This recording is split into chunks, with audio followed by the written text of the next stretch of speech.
उत्तर प्रदेश की सरकार हाथरस में जब एकदम घेर ली गई है सब तरफ से, तो सवालों से घिरने के का जो नतीजा उन्होंने निकाला है, जो सोल्यूशन, जो हल निकाला है, वो है षड्यंत्र, अंतर्राष्ट्रीय षड्यंत्र। जो भी कुछ भी बोले सरकार के विरुद्ध, तो एक फॉर्मूला है कि एक अंतर्राष्ट्रीय प्लॉट, एक अंतर्राष्ट्रीय षड्यंत्र या षड्यंत्र सरकार के खिलाफ हो रहा है। मतलब ये षड्यंत्र ना हुआ, आलू हो गया, काट के हर सब्जी में डाल दो, हर चीज में षड्यंत्र हो रहा है।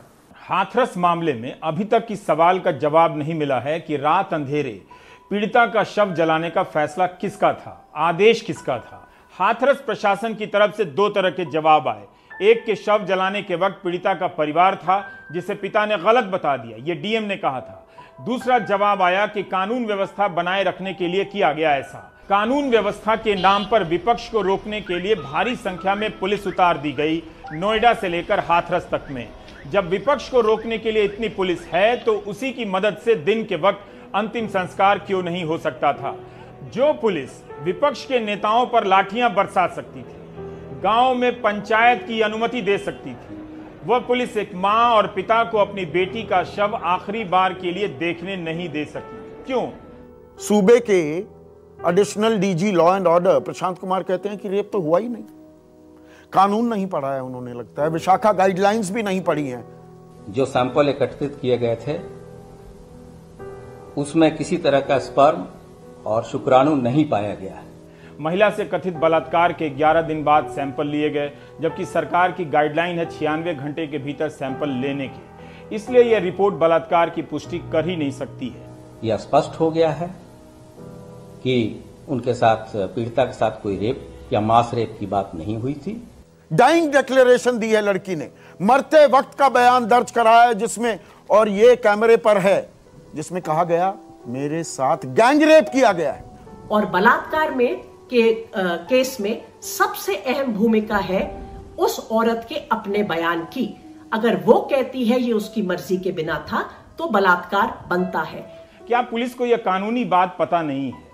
पुलिस ने बलात्कार की पुष्टि नहीं होने की बात कहने में जल्दबाजी क्यों की, जबकि शव क्यों जलाया गया, इसका कोई तार्किक उत्तर अभी तक नहीं दे सकी है। हमने आपको 29 सितंबर को पुलिस के उस दावे के बारे में बताया कि लड़की की रीढ़ की हड्डी नहीं टूटी थी। इस दावे का मिलान अब पोस्टमार्टम रिपोर्ट से करिए। दिल्ली के सफदरजंग अस्पताल की तरफ से जारी रिपोर्ट में कहा गया कि लड़की की रीढ़ की हड्डी में फ्रैक्चर मिला, गले में भी चोट के निशान हैं और गर्दन में भी फ्रैक्चर था। सवाल सरकार के संस्कार का है और विधायक जी लड़की के संस्कार का सवाल उठा रहे हैं। लड़की का संस्कार कैसा हो, कम से कम ये काम इस देश में जो विश्व गुरु हो चुका है, किसी विधायक से पूछकर मत कीजिएगा। मैं एक विधायक के साथ साथ शिक्षक हूँ। ये घटनाएं संस्कार से ही रुक सकती है, शासन और तलवार से रुकने वाला नहीं। सभी पिता और माता का धर्म है कि अपनी जवान और युवती बेटी को भी एक संस्कारित वातावरण में रहने, चलने और वातावरण में अपना व्यवहार, एक शालीन व्यवहार प्रस्तुत करने का तरीका सीखना चाहिए और सिखाना चाहिए। ऐसे बयान हवा में नहीं दिए जाते हैं। बहुत से लोग ऐसा सोचते हैं, उनके लिए बयान दिए जाते हैं। अब आते हैं नार्को टेस्ट को लेकर। मुख्यमंत्री के ट्वीट में नार्को टेस्ट की बात थी, इसे भी आप हिंदी में समझिए। नार्को टेस्ट का संबंध झूठ से है। अगर कोई झूठ बोल रहा है तो नार्को टेस्ट होगा, जिससे पता चले कि सच क्या है। सभी नेताओं का हो जाना चाहिए फिर तो। नार्को टेस्ट की बात लाकर पीड़िता की यातना और बढ़ा दी गई है। जिस परिवार ने अपनी बेटी का शव तक नहीं देखा, अंतिम संस्कार में शामिल नहीं हो सका, वो अब इस टेस्ट से गुजरेगा कि झूठ तो नहीं बोल रहा। और विक्टिम की फैमिली की नार्को एनालिसिस हो, यह बिल्कुल गैर कानूनी है और असंवैधानिक है। पीड़ित परिवार से फोन छीन लिए गए, प्रेस से मिलने से रोका गया। यह सीधा सीधा SC/ST एक्ट के उद्देश्यों का हनन है। अधिकारियों का तबादला या उनका निलंबन इस मामले में कार्रवाई नहीं है। क्या इसके लिए अधिकारियों पर SC/ST प्रिवेंशन एक्ट लगेगा, जबकि साफ साफ लिखा हुआ है कि लगना चाहिए। फोन भी ले लिया आप लोगों से? फोन भी ले लिया है। पुलिस क्या कहाँ कैसे लगी है? घेराबंदी कर रखी है चारों रंग से, छत पे, गांव में, गली में, सब में। खेत के बगल में था उस वक्त जब हुआ था? बंद करा दिया तुम्हारी हमको, डराया था हमको। फोन है सबके पास?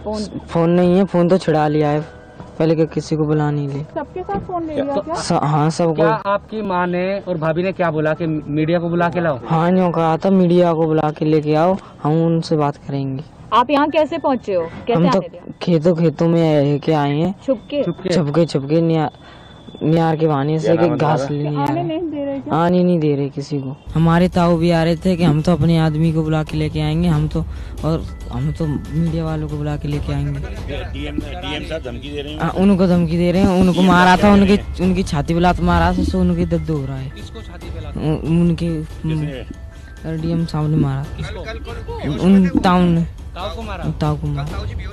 हाँ, ताऊ बेहोश हो गई थी। इससे ज्यादा दुर्भाग्य क्या हो सकता है किसी देश का कि औरत की अस्मिता, औरत का शरीर, औरत की जिंदगी, उसकी इज्जत चली जाए ताकि हम सत्ता में बने रहें। इसके लिए सारा ड्रामा। आप ये बताइए कि जो आज हाथरस में हुआ, पूरी दुनिया में शर्म से सिर झुका। एक जमाने में मोदी जी बोलते थे कि ये दिल्ली रेप कैपिटल है, पूरी दुनिया के सामने हम शर्मसार हो रहे हैं। वो भी आपने शायद वो क्लिप चलाई थी एक दिन, मैंने सुनी थी। तो क्या ये शर्मसार करने की बात नहीं है?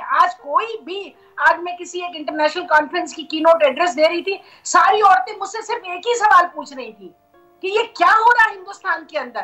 प्रतीक्षा बख्शी ने एक लाइन लिखी है कि स्टेट जब फ्रॉड करता है तो उसकी सजा किसी को नहीं मिलती है। राजनीति करना अपराध नहीं है, किसी अपराध पर पर्दा डालना दूसरी तरह की राजनीति है जो अपराध है। इस वीडियो के सामने आने के बाद सवाल तो बनता ही है, मोदी कहाँ है तेरा 56 इंच? कैसा है तू रेजिग्नेशन दे दे, तू हट जा। ठीक है, लेकिन टेंशन मत लीजिए, जब तक व्हाट्सएप में गुड मॉर्निंग भेजने की सुविधा है तब तक आपको कुछ नहीं होगा, मैं गारंटी देता हूं।